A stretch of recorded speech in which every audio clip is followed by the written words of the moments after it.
Welcome to the very first episode of Sea Turtle Stories, a podcast by the Olive Ridley Project where we take a deep dive into all things sea turtles. Hi everyone, I am Dr. Minnie and I've been working with ORP since 2020 when I was brought on as the resident veterinarian at the Marine Turtle Rescue Centre in the Maldives. I spent 2 years rescuing and rehabilitating injured sea turtles with the Olive Ridley Project before I moved back to the UK. I now help them with all sorts of education and outreach activities, and I also moonlight as the host of this podcast series. So our very first guest today is none other than Dr. Martin Stelfox, founder and CEO of the Olive Ridley Project. So a little bit about Martin before we get going. So Martin has had a long and illustrious history of working with reptiles, which goes back all the way to his school days. From the age of 8, he was taking care of injured and abused reptiles in a specially designed reptile house in his parents' backyard. By the age of 12, Martin was writing articles in international herpetological magazines. And during university studies in biological sciences, Martin discovered his love for diving and marine biology, which has taken him all over the world, from places like Hawaii, Mexico, to the Philippines and the Maldives.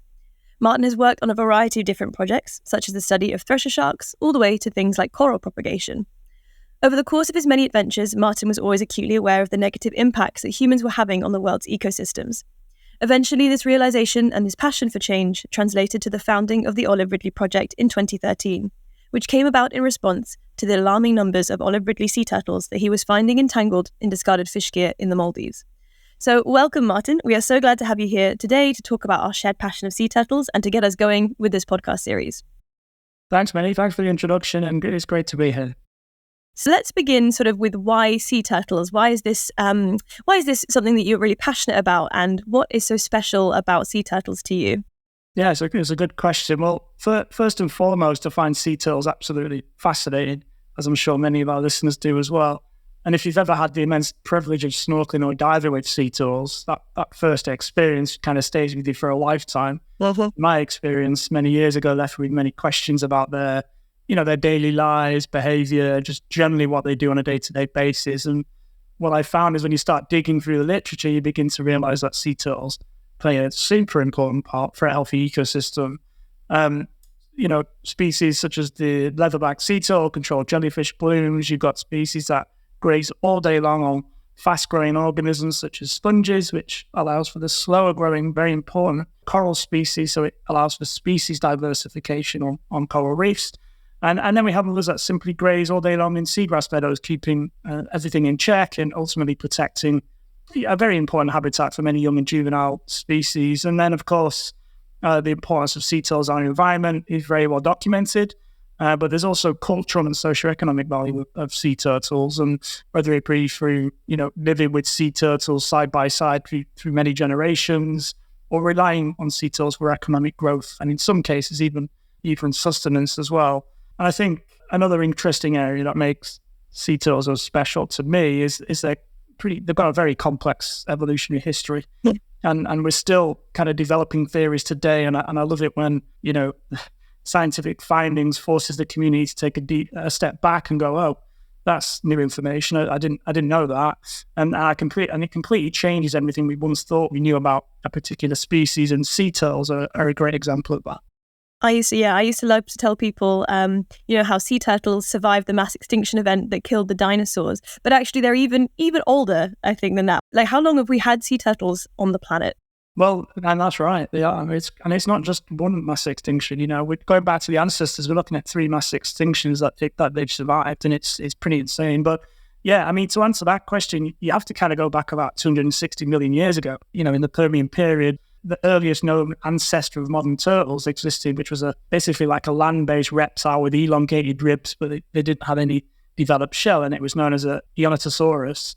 And then 60 million years later, so around 220 million years ago, so this is now the Jurassic period, it gave rise to a tooth turtle called Odontochelys, and this was the first species to venture into the marine world. Again, an important evolutionary history, since this particular species was found with expanding ribs that were precursors to a fully formed shell. So this starts to suggest that the formation of the ribs came before the formation of the shell. Mm-hmm. So before this discovery of this particular species in the fossil record, it was basically unknown if the shell, the ribs came first. And that came to light in about 2008 or around that time. Well, fairly recent, actually. Very recent, yeah. Yeah. And then, the fully formed shell didn't really appear for another 10 million years.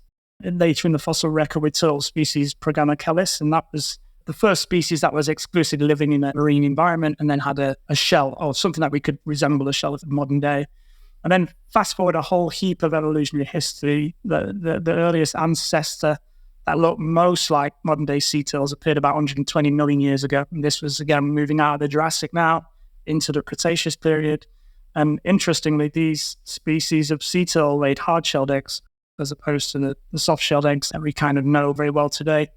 And then comes, as you mentioned, the mass extinctions event. So the biggest one that happened about 66 million years ago, wiped out about 50% of plants and animals. But not these guys. But yet, sea turtles, they managed to survive. Yeah, I mean, it's crazy, and they continue to evolve. And of course, despite sea turtles and their ancestors surviving these 3 major extinctions, some people argue that we're on the cusp of a 6th mass extinction. Now, that could be through the use of nuclear weapons, the whole politics situation, could be our impact on the surrounding environment. But indeed, if there is a 6th mass extinction, whatever form that may take, it could be the greatest challenge in the evolutionary history of sea turtles that they could ever face. And I think that is quite scary. Yeah, I think that kind of leads on to what I was going to say, which is that they've been around for such an incredible amount of time, and they have persisted and in fact thrived in these environments for so many hundreds of millions of years. But we're seeing a significant stressor on their entire population, specifically from anthropogenic threats, specifically from humans. And I think that's probably where a lot of your research comes in, right? Would you like to tell us a little bit more about what kind of led you to establishing the Olive Ridley Project? Yeah, well, I was working as a biologist in the Maldives, and I was witnessing a lot of sea turtles entangled in fishing gear. That was what stirred me to kind of birth, I guess, the Olive Ridley Project, because we were focused on this one particular threat, and it was the threat of plastic pollution in the form of fishing gear. Right. And I think at the time, when you're witnessing these kind of events unfold, it really pulls on the heartstrings. And I think that it was that kind of spurred on the kind of motivation, I guess, to get something developed. It started with me and a couple of other biologists just brainstorming ideas, and then we built a Facebook page and noticed that everybody else was sort of seeing the exact same things. This has been happening for a long time, as long as fishing kind of been around, really. But the problem now is most of the fishing gear that we find today is synthetic. It's not natural. So of course, the problem is a bit more insidious, I guess, and a lot more transboundary as well, because plastic is able to float for a long time. So that entanglement hazard persists for a long time. Yeah, so anyone, I suppose, who follows the work of the Olive Ridley Project will probably see this quite a lot, obviously, in the form of our rescue centre. So where I spent a good couple of years in my life, also seeing this on a daily basis. But particularly, these entanglement threats would be responsible for untold numbers of deaths. And I assume we don't really have any good figures on how prevalent actually the loss of sea turtle life and other species life is through just being entangled in these fish nets. Do we have any kind of understanding of the scale of the problem? Well, yes and no. We've got an idea of the scale of the issue of how much gear potentially could be in the oceans at any given time. I think it's starting with around 10% of marine plastic in general, which is around 640,000 tons every year of gear is in the ocean at any given time. But this number got quickly debunked because it was a very old figure based on very old numbers. So now we kind of go, how long of nets have we got in the ocean? How many hooks and how many traps and pots are we losing? So it's more about numbers. And to be honest with you, it would be kind of irresponsible of me to give you a figure because we just don't know. But it's a very big number. And unfortunately, like I say, the biggest problem is that the majority of fishing gear is made of synthetics. And it's just how long this gear stays around. So it's accumulating. So even when you lose the gear, it stays in the system for a long time, and it just accumulates and accumulates, and it basically choking the system, so to speak. So yeah, a little bit apprehensive to give you an exact figure, but it's a lot. Sure. And I mean, would you say then, so does that represent kind of one of the biggest threats that sea turtles face now, or do we have obviously other equally as concerning threats to their survival? Do you know what? I get that question like all the time. Like, is ghost gear the biggest threat to sea turtles? It's really hard to say, and most of the time it's region specific. So, for example, the Olive Ridleys we find in the Maldives, they're coming from 2 major populations. They're coming from the east coast of India, and they're coming from the Sri Lankan population. Now, the issue of ghost gear, you could argue, is not necessarily having a major impact on at the population level to the East Coast, because you're dealing with 200,000 plus females there, big population. But the Sri Lankan population is much, much more. We're dealing with around 750 females, nesting females. So it's a tiny portion of the population. It is genetically distinct as well. It's its own management unit. And so you could argue that it is having an impact at the population level. So it completely depends on which region you're talking about and also which species as well. But globally, I would hesitate to say that ghost gear is or isn't the biggest threat to sea turtles. There are other very well-documented threats like bycatch, as we know, the impact of changing environment, for example, loss of habitats that comes with that. But what we can't say is that ghost gear isn't the biggest problem, because there's just not enough information out there to say that with any concrete evidence. But I guess that the evidence that's out there at the moment would suggest that certainly there's other issues out there that are more pressing to sea turtles than ghost gear. Like you said, there's quite a lot of variation across the world as to what will actually represent the threat of most significance to that particular population. And that's probably quite a good segue into some of the other things that the Olive Ridley Project does. And so could you tell us a little bit about, I guess, some of the threats that we're sort of seeing in some of our other areas that we're also researching, and how things are being sort of mitigated? Yeah, and I think that's a good point, actually. I think a lot of people think the Olive Ridley Project is all about one species, the Olive Ridley, and it's all about ghost gear. And certainly in the early days, that's what it was about. It was about just one particular species and the single threat that we were looking at. But as you say, we take a more holistic approach to sea turtle conservation. So we're exploring research and conservation ideas amongst many different species, so not just the Olive Ridleys. And there's lots of different threats, unfortunately, that sea turtles face. And for example, in Kenya, we see things like fibropapilloma, which is a big problem over in Kenya. Yet in the Maldives, we don't typically see that. So it really does vary from place to place. Bycatch isn't such a big issue in the Maldives because the majority of fishing is pole and line, whereas in Kenya you've got issues with gill nets, and the same in all the other areas that we work in actually that do use nets. Bycatch will become a big problem. So we take a multifaceted approach to conserving sea turtles. We do this through rescue and conservation medicine. We used to kind of coin it rescue and rehabilitation, but the rehabilitation side of it would suggest that anybody can do rehabilitation, and that's right, you potentially could.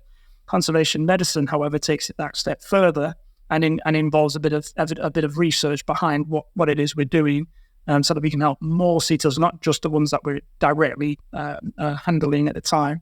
So we're involved in rescue and conservation medicine, scientific research, and our scientific research is quite varied from, like I say, looking at the issue of fibropapilloma right the way through to social economic surveys. So it's quite varied and everything in between. And then there's also the education outreach component, working at the community level, but also working with governments and assisting on various different projects and ideas and brainstorming in that capacity as well. I talk about this quite a lot, I suppose, because I was very much in the rescue and conservation kind of medicine sector. And so it's interesting, whichever kind of division you're working in, you'll see different things. So yes, in the Maldives, we obviously saw a lot of entanglement. Whereas if you did this and you were working in, for example, like the USA, you'd see a lot of things like boat strikes. So turtles getting hit by boats because of the boat traffic in that area, or you'd see a lot of fishing hook line entanglement. Whereas if you go somewhere else, like Oman, there's quite a lot of bycatch, so these turtles being caught, or things in Kenya like fibropapilloma, which is a virus, for anyone who's not heard of that. It's a really nasty kind of tumor-growing virus that we see on sea turtles that can actually end up covering their entire body, and it can grow internally as well, and can actually kill them that way. And research is still ongoing on that one, isn't it? But we do understand a bit more about some of the transmission, and they do think it's sort of pollution-based potentially, and there are quite a lot of factors involved. So we still do believe there's an anthropogenic component to that virus. So a lot of concerns and a lot of different ways, unfortunately, in which humans are impacting the survivals of sea turtles. So it seems that research is quite central to ORP's work. Is there something that you find particularly interesting from the research that we've done that you'd like to share with listeners, something that people might not be very aware of when it comes to sea turtles? There's so much that we talk about, but I guess one particular area that excites me is the use of AI, leveraging technology to potentially identify unhealthy sea turtles, which sounds a bit sci-fi and a bit futuristic, but it's something we're actually working on at the moment. So what I mean by that is leveraging technology to identify behavioral or specific etiological, precursors that can quickly and accurately alert a veterinary surgeon of up-and-coming health conditions. And so, therefore, if you could identify a certain behavior, maybe a certain eye movement or a certain tell or a tick, using AI to identify that, if we can catch it early before it actually manifests, then we can avoid health conditions altogether. So we're in the early stages of that research, and we're really excited to see where that could potentially lead, and the implications of it are quite massive. So I'd say that's something that I'm quite excited about at the moment. You are listening to Sea Turtle Stories, a podcast about all things sea turtles, brought to you by the Olive Ridley Project.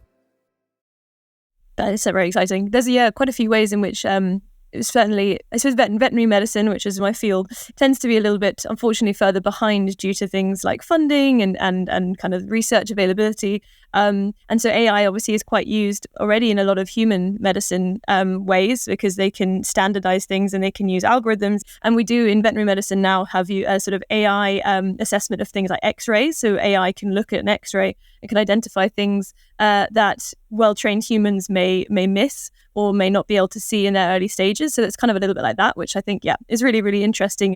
What people may not realize is in a rescue kind of environment, the work of the veterinary surgeons is almost non-stop. It's like continuous. We've got a facility that can maybe house like comfortably 8, let's say. Yeah. But right now we've got like 13, 14 patients. So you can imagine the amount of work that's involved in that. And things like the way we treat buoyancy problems. I'm not going to go into that too much, the treatment side of it, but buoyancy issues are a big problem for us because, we treat sea turtles and they sit on the top of the water, essentially, very buoyant. And of course, sea turtles need to be underwater to feed. So we can't release them at that point. We've got to wait for the buoyancy issue to overcome. But we've changed our method somewhat. But that method is very human resource heavy. It's a lot of human analysis and constant monitoring, and it takes up a lot of time. So imagine if we can use AI to remove that time consumption from the veterinary surgeon so they can focus on possibly triaging more sea turtles that can be released faster.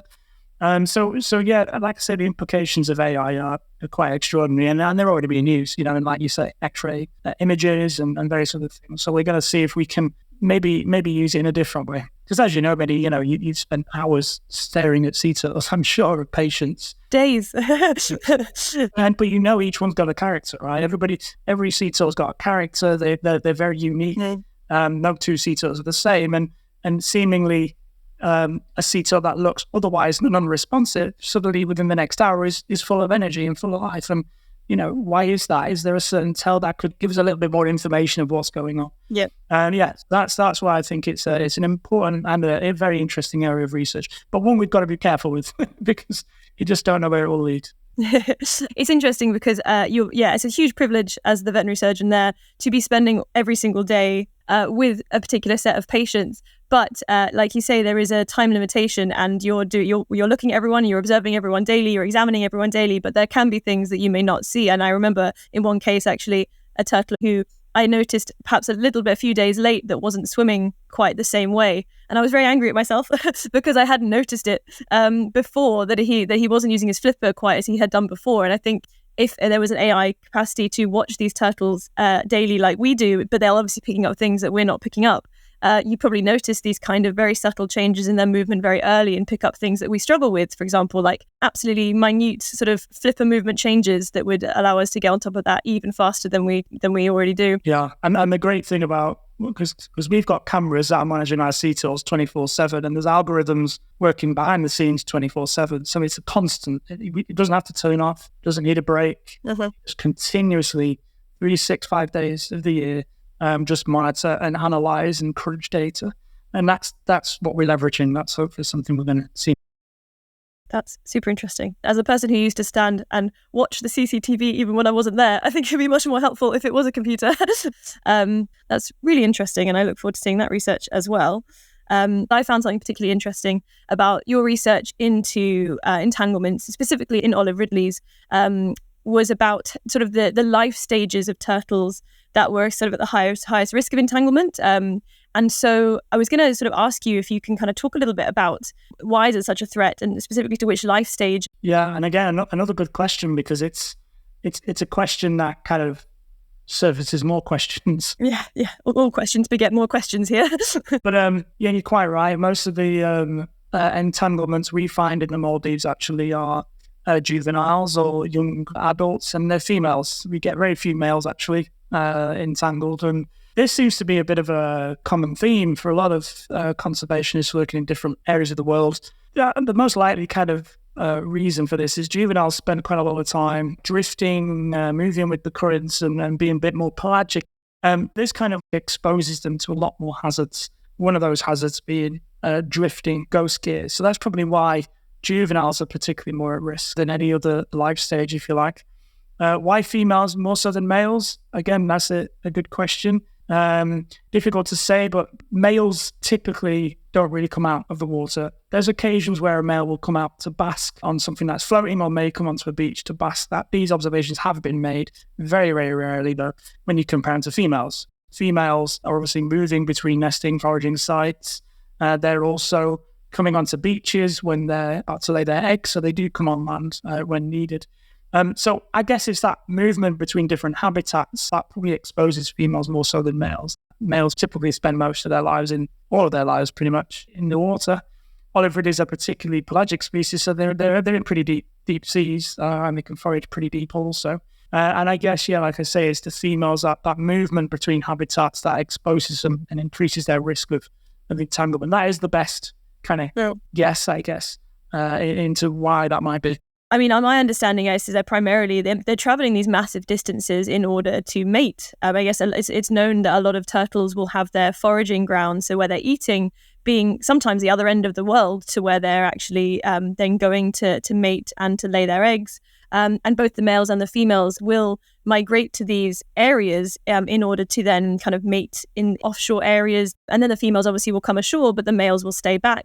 But I guess while they're migrating these massive distances in order to meet up, this puts them at huge risk of things at every different stage in that migration.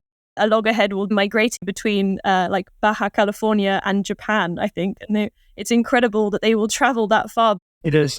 But of course, in that huge distance, there is a lot of threats that they could come across.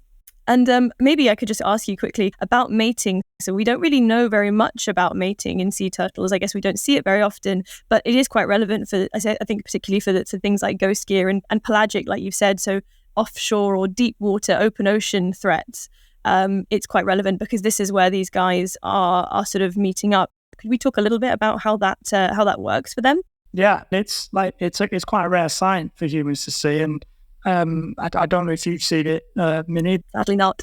In my career, I've only seen it once, and it was very fleeting. It was just a male kind of approaching a female, and the female wasn't interested and disappeared. So that, it's quite a rare sight, but it essentially starts with the male approaching the female, and then the male will gently bite on her neck and flip her, trying to get her attention. And if she doesn't, if she's not as interested, she'd obviously flee. But if she is interested, she'd kind of hang around. And then what happens then is the male then begins to climb on top of the shell and position himself so that his tail goes under the back of the shell of the female. And the tail is where the reproductive organs are actually located. And in fact, this is how you identify a male compared to a female. The males have a longer tail when compared to a female. And he's able to hold on to the female with extremely sharp claws on his front flippers. And as you can imagine, this is very exhausting for the female, as she needs to hold the weight of both herself and the male that's holding on onto her back. And often there's multiple males trying to get the attention of the female at the same time. So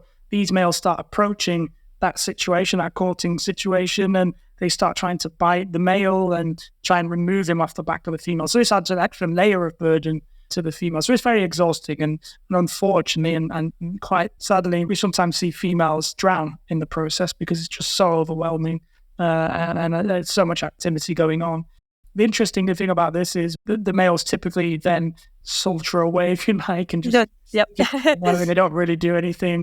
But the females then migrate back to their nesting areas, and we have learned that females are actually able to store sperm as well, which is quite interesting. The genetics of nests have actually showed multiple parental origins within that nest, which is quite interesting and something that's quite unique to sea turtles. And it gives them that genetic and evolutionary advantage. And again, linking back to the evolutionary history of sea turtles, this is another reason why they're so successful through evolution. They're able to have diversification within their nest, which gives them that advantage. So it's quite interesting. What I will also say is obviously we come across in the moldies quite a number of entangled Olive Ridleys, and often these entanglements result in missing flippers. So you can imagine the trauma that a female with a missing flipper must go through when you've got multiple males competing for courtship, because that female, obviously they need to breathe, they need to come to the surface, they've got lungs just like us, so they need to come to the surface, they need to take a breath, but obviously if they're missing a flipper, that's going to be very difficult for them, so it must be very traumatic. We know that they can because we've seen nesting females in various different locations in the world with missing flippers, so we know they're able to reproduce, we know they're able to come onto the beaches and lay their eggs, so it's quite promising, but nevertheless, it's quite disconcerting when you see that, because you know the trauma that's about to ensue. So the mating process is very dramatic, but it's equally very very interesting. That's really, really interesting, actually, because we're going to be talking in the future about things like the actual nesting process and sort of embryology, so the development of embryos within the egg. So it's good to know the kind of starting point, and it's relevant for our particular kind of threats that we've discussed. And I suppose that might maybe lead on to a little question I have. Is there an aspect of sea turtle conservation that you think might be overlooked? Is there anything that you feel could do with more exposure as a sea turtle conservationist? Yeah, I guess with that question, it really depends on what your personal experiences are. Me, I'm coming from a very privileged background. I'm well educated. I'm from the UK. I can come back to the UK at any point. I have a very different perspective than maybe others. But I think sometimes, and I have seen it, and I'm exposed to this on more often than I would like. But I see that in conservation, particularly of sea turtles, I think the cultural aspect of that conservation is often overlooked.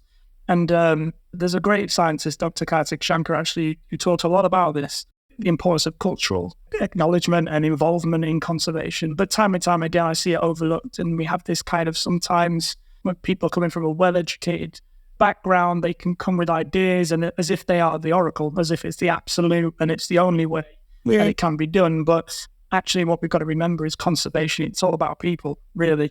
Without the people on side within a management plan or a species protection plan, then you have no conservation. So this is something that I think is overlooked and like to see change in that. And again, we're not perfect at the Olive Ridley Project at all by any stretch, but we're trying to kind of acknowledge that is the case and decolonize, if you like, to as much as we can. But obviously, by definition, I'm the founder of the charity. So it makes my kind of comments almost redundant, if you like. But I definitely acknowledge it, and I see it, and it makes me cringe. So I these are the things I want to try and work with others that are way more intelligent than me to get this problem dealt with. As someone who's also very privileged to live in the Maldives for 2 years working with the Olive Ridley Project, it was actually my experience with our Maldivian colleagues who taught me everything I needed to know about the Maldives, as much as I could take on board and as much as they could share. And I think we're really moving towards the really valuable aspect of having as many local citizens involved.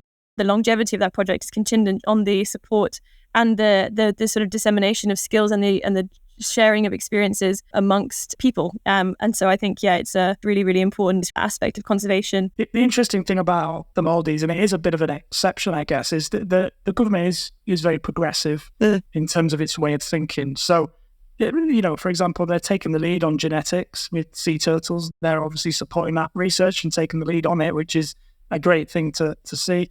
And also an acknowledgement of infrastructure. If the infrastructure is not there, they're open to making that infrastructure and developing it. And there are no courses or training facilities for veterinary science, and yet this is something that we're exploring and the government are also potentially looking at as well. And these are the things that, we need more of. We need more of this. We need governments to take a bit of a stand, see where the limitations are and try to just improve on them. And there's so much knowledge held up in various different sectors, whether it be through local communities, whether it be through government branches. And I think collaborating internally as well would be a major leap forward. And it's, not just the Maldives, but I think any political system is the same. It's the same in the UK. Often there's fractured communications between different political sectors. And I think if we can collaborate internally, then we're going to make a bigger change.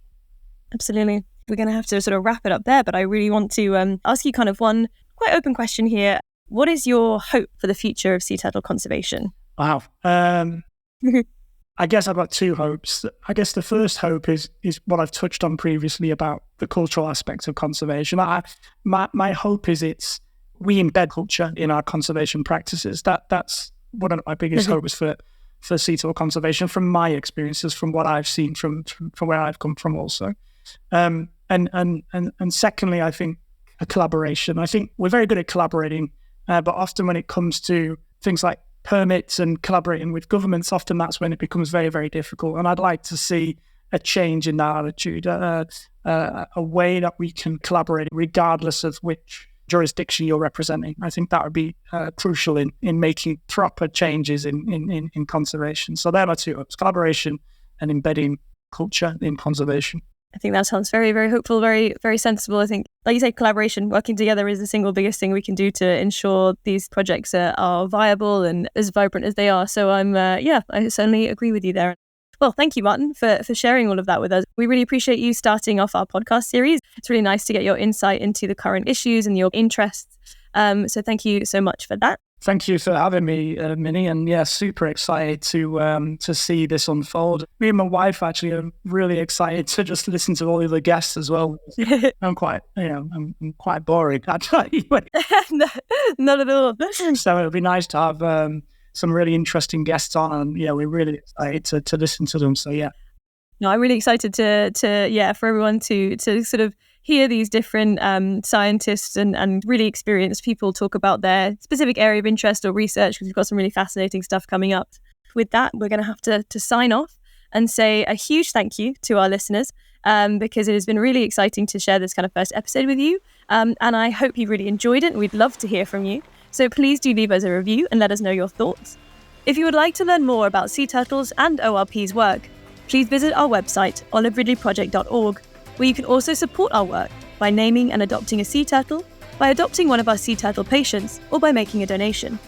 You can also follow us on Instagram, Facebook, Twitter, TikTok, LinkedIn, and YouTube to stay up to date with the world of sea turtles. We'll see you for our next episode, and until then, stay turtly awesome.